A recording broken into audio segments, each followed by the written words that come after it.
Hi everybody.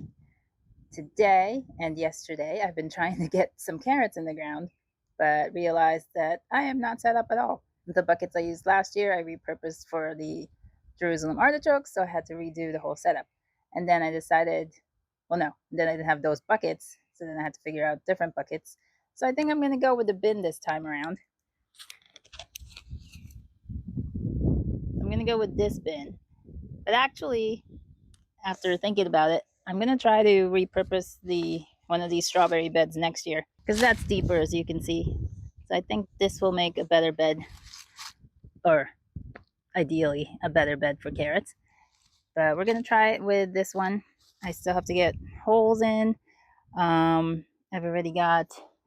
Oh, I'm also gonna try this whole sand at the bottom thing for this time carrots. I'll see how it goes and try it for other vegetables later. So I just got a couple of bags of like salvaged sand. One's a play sand and one's a all-purpose sand. And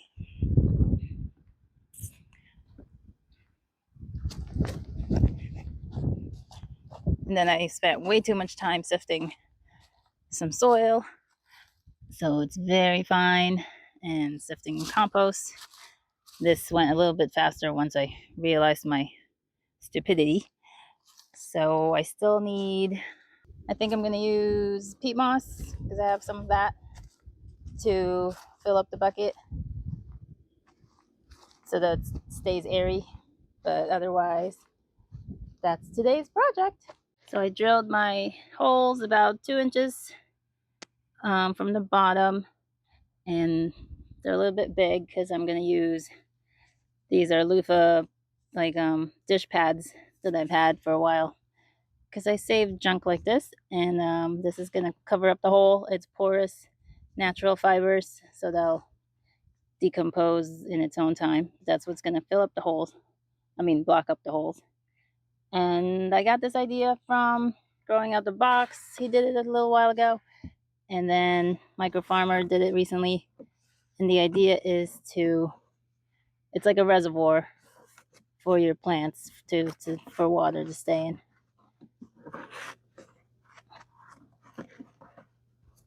So once I fill this with soil, that will push that fabric up against the wall there. I'll do that next. After an obnoxious amount of trips back and forth to the house, I think I finally got everything I need. Got water, seeds, peat moss, compost, garden soil. Ideally, it's a 1:1:1 ratio, right? So a third parts of 3 of these. I've run out of perlite, and I wasn't really super interested in putting vermiculite this time around. So we'll see if that will bite me or not.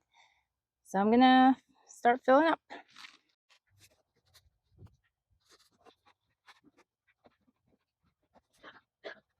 The one thing I didn't do was unclump the peat moss. This is alpaca compost. It should be at least 4 years old by now, 3 to 4 years old. So I'm not sure how much nitrogen is still intact.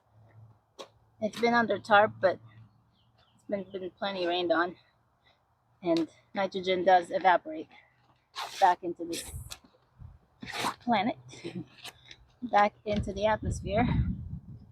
So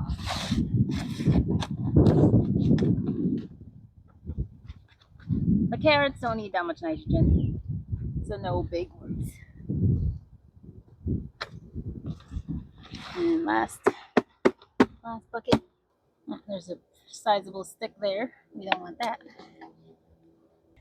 I was hoping to fill this up to the top, at least before these holes right here. So we might have to do some more sifting. Another stick. Yeah, I think another bucket of garden soil is necessary. So I'm gonna go do that and be back. All right, got my soil sifted, and we can continue on.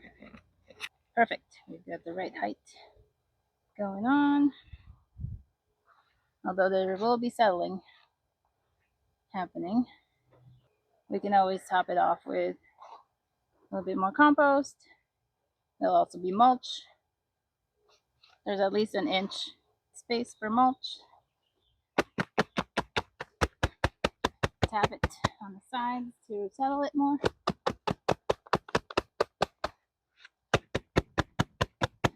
Yep, now we're getting more space at the top.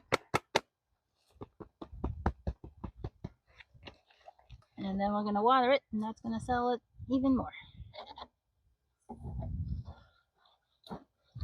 I saw someone do this upside down the other day. Let's see how it works. A little more gentle. And I can see that the ground is not level, but not too unlevel.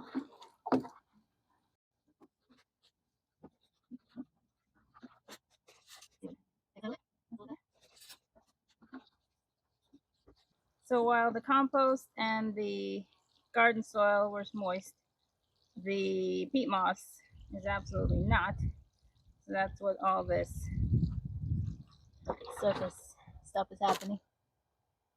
So we're gonna let that just drain in. Oh, I have water here, which has compost tea in it. My my weed tea and my fish tea are in this bucket with 2 gallons of water. Roughly, how many? Maybe 2 cups or 3 cups? No, 2 cups of compost tea with the 2 gallons of water. I don't measure very well or don't know what the ratios are, so it is what it is. It doesn't hurt. I'm gonna let that settle and come back in a little bit and do some other stuff. Well, all right, it's been a bit. I ended up watering this with 4 gallons.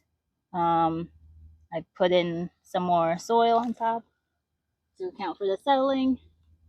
The water is now seeping out the bottom, so that was plenty of water.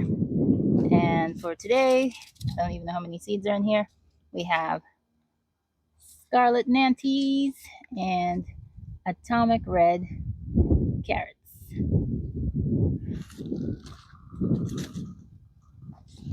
So we're gonna go alphabetical. A on this side and B on the other side. All right, B. S over here. Let's see how many seeds we have left, because I used some of this. That's not a bad amount. I used some last year. Plenty. I'm not sure how many I had left because I had used some last year. I forgot to bring something to make lines with, so we'll use this stick. And making straight lines is definitely not my strong suit. Let's see.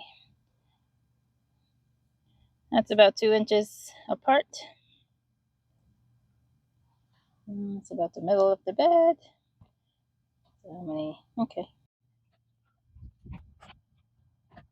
Let me just see. Shoot. Seems like a lot of seeds in there. Okay, never mind. All right, so we're just gonna sprinkle.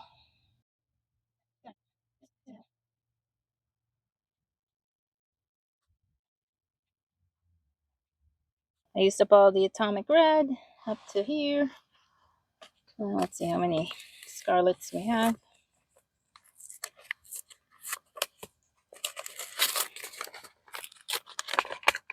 Yeah, these seeds are a lot smaller than those were.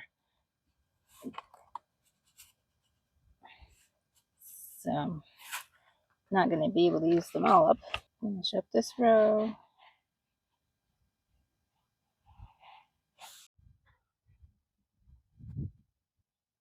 All right. I feel like I was pretty generous, but not overly so.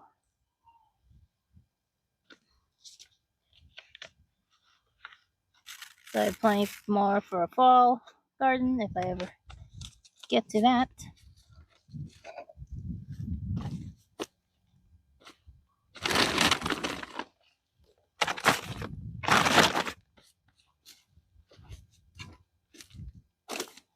I do have a little bit of sand left, so this is what I'm going to cover the carrots with instead of soil. Plus, hopefully, if And when the slugs join us, this will deter them. I don't know how much sand I'm supposed to be using. I'm just gonna cover it up. And the best part about this bin is it comes with a lid. They say, you can use a cardboard or piece of wood to keep the moisture in, but since I have a lid, I don't have to worry about all that. Just get that on there so that it doesn't blow away. Maybe put a rock on top if not fitting well, because the box might bow from all the excess stuff in there. I'd say this holds roughly 10 gallons of material, probably more. I'm not sure. I forget what kind of bin this is, but it's the standard. Somebody can correct me on the volume of that. And next up, and it was actually supposed to be first up, is this bed behind me. It had a bunch of greens and asparagus last year, and the asparagus are coming up. I thought it was collards, but it might be broccoli, the green there, and kale right there. But I topped it off with soil, and that's the part that took me a bit of time, was getting that soil up here. It was very tiring. So I topped it up, and by tomorrow I should be ready to put my asparagus. No, not asparagus. My artichokes. Artichokes is what I want in this bed this year, because I lost the space that I've had them in before, and maybe you should rotate stuff anyway. So this year, artichokes going behind me. They need a fair bit of space, so I'll have to find somewhere else to put some other. I have how many? I have 6 artichokes, so I can only fit so many in here, and I'll have to find a bed somewhere else for the others. Or I'll just squeeze them in and see how it goes. All right, thanks for hanging out. So well, harvest more. Talk to you all soon. Bye.